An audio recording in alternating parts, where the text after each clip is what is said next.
እንግዲህ ያብ በእውነት በትናንትናው እያለቀሰ እንደዚህ ፍቅር አጎሳቁሎት ከሄሉ ጋር መለያየቱ በጣም እንደደበረው ነው ሲናገር የነበረውና እንዲህ እያለቀሰ ደግሞ ወንድ ልጅ ሲመጣ በጣም ነው የሚያሳዝነው።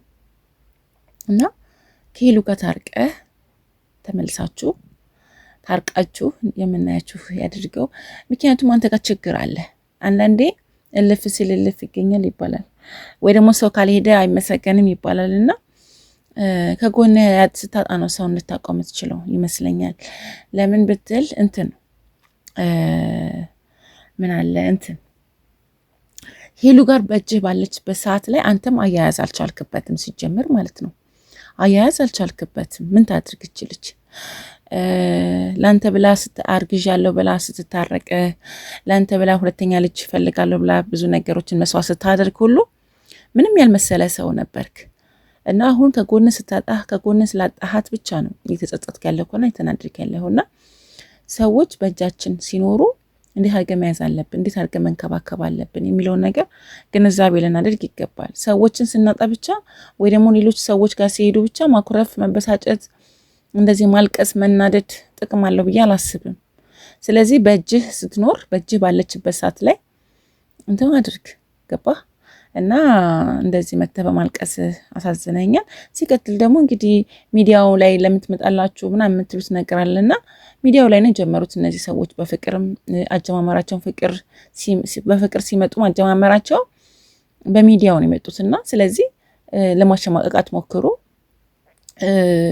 ራሱ አሁን ቢጠፋ እየጠፋ ብላችሁ እንደምትፈልጉት ሁላ እንደዚህ ደግሞ እየመጣ ሀሳቡን ቢያካፍል ብቸኝነት እንዳይሰማው ቢሆን ብታበረታቱት መልካም ነው እላለሁ። ምክንያቱም የሰው ልጅ ስናጣውና የሆነ ነገር ሲሆን ብቻ ለምን እንደዚህ ሆነ ወይኔ ከጎኑ እንደዚህ ብለን ከምንበሳጭ ሌላ ታሪክ ከምናወራ ይሄ ነገሮችን እናስተካክል ባይ ነኝ። እና ያብ አይዞክ፣ ሁሉም ነገር ያልፋል። የማይመጣ ነገር የለም፣ ማትታረቁበት መንገድ የለም። እና ይሄንን እላለሁ። እንደዚህ በመቀጠል ደግሞ ሀይሚ ቡሩኬ ሌላ ፍቅረኛ ይዞ ሌላ አስረግዞ መጥቷል። እሱ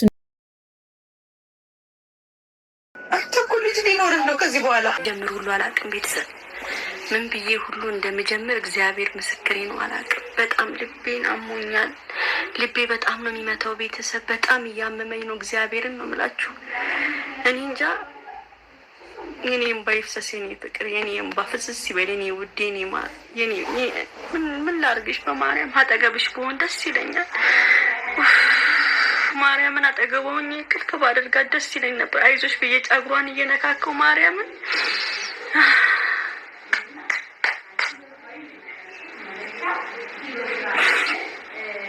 ማርያምን ያልቻልኩም። በቃ በጣም የሚከብድ ነገር ነው። እግዚአብሔርን ነው የምላችሁ። በጣም የሚከብድ ነገር ነው።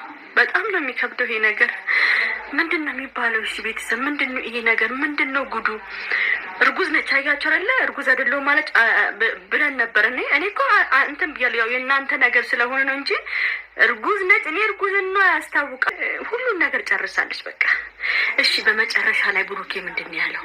ሰምታችሁት ምን እንዳለ? ሰምታችሁት ብሩኬ ምን እንዳለ? የኔ ካልሆነ እንተያያለን አለ። ምን ማለት ፈልጉ ነው? የኔ ካልሆነ ከሷ ጋር አብሮ ተኝቷል ማለት ነው ብሩኬ ተኝቷል ማለት ነው። ይሄ እስቲ እናንተ አስቡት። እኔ ይቅርታ አድርጉልኝ። ይሄን ቪዲዮ በደንብ አድርጋችሁ ላይክ አድርጋችሁ ሁሉም ሰው ጋር እንዲደርስልኝ ይፈልጋለሁ። በደንብ አድርጋችሁ ላይክ አድርጉ፣ ሰብስክራይብ አድርጉ በእናታችሁ። ይሄን ነገር ግን ሁላችሁም እዚህ ኮሜንት መስጠት አለባችሁ። ምን ማለት ፈልጎ ነው ብሩኬ የኔ ካልሆነ ግን እንተያያለን ሲል ማለት ነው። የሚገርማችሁ ማለት ነው እውነት ብሩክ አድርጎት ከሆነ ግን እኔ ከዚህ በኋላ ወንድ ልጅ እውነት አላምንም።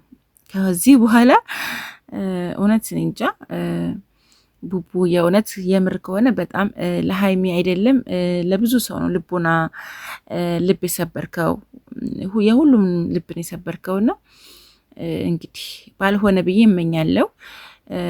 እንደዚህ ሀይሚን ልቧን ሰብረክ የልጅ አባት ሆነክ ስትመጣ ምንድን ነው የሚሰማት እቺ ልጅ? እና እውነት በጣም ያሳዝናል። እና እኔ የብሩኬ ባልሆነ ብዬ ነው የምመኘው። እንደዚህ ሀይሚና እሱ እንዲቀጥሉ እውነት እንዴት ነው 26 ሳምንት ማለት እኮ 6 ወር ከሳምንት ማለት ነው። እና እሷን ያገኘበት ቀንና ወር ያስታውሱ የምትሉ እሷን ያገኘበት ቀን እስቲ ያስቡት። እውነት እኔ ሀይሚ እያለቀሰች መጣ። እኔ በጣም ያለቀስኩት በእውነት በጣም ያሳዘነችኝ፣ በጣም ያስለቀሰችኝ እንደ ሴት ማለት ነው። ሴት ልጅ እንግዲህ ስንት የኔ ነው ብላችሁ አምናችሁት በትንሽ ቀን ትንሽ ነገር ነች። እርግዝና ማለት 1 ሰከንድ ማትፈጅ ነች እና በዛች ሰከንድ ውስጥ እንግዲህ ምን አይነት ፍቅር ኖሮ ነው እንደዚህ አይነት ነገር ተከስቶ ሀይሚን ሊጎዳት የቻለው? ገብቷችኋል?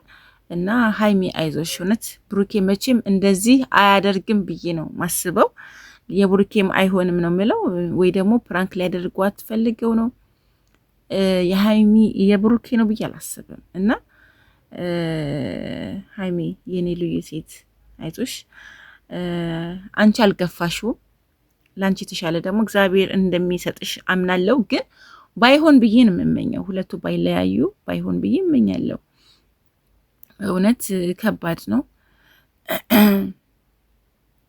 ሴት ልጅን ግን መሳደብ የለብንም። ምክንያቱም እኛ ሴቶች ወንድን ልጅን ከምንሰድብ ሴት ልጅን የምንሰድበው እና እሱስ ቢሆን እሱም እኮ አድርጓል አይደለ? ሴቷን ብቻ ለምንድን ነው የምንሰርባት?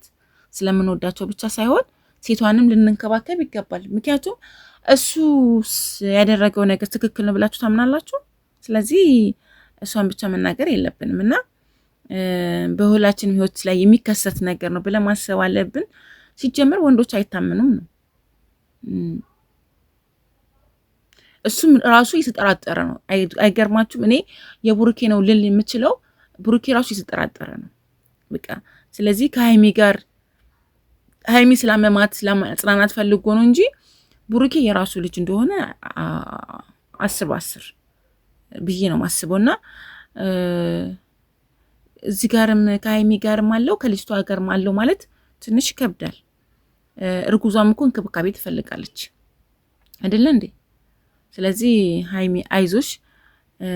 ብዙዎቻችሁ ብሩኬ እንደዚህ አይነት አያደርግም፣ እርግዝናውም የእሱ አይሆንም እያላችሁም ትገኛላችሁ። እና ሀይሚ ፈተናው ሁሉ ለበጎ ነው። መቸሩ መድኃኔዓለም ጥላ ከለላ ሆኖ ይጠብቅሽ። የተሰበረ ልብሽንም ኪዳነ ምሕረት ትጠግንልሽ። እውነት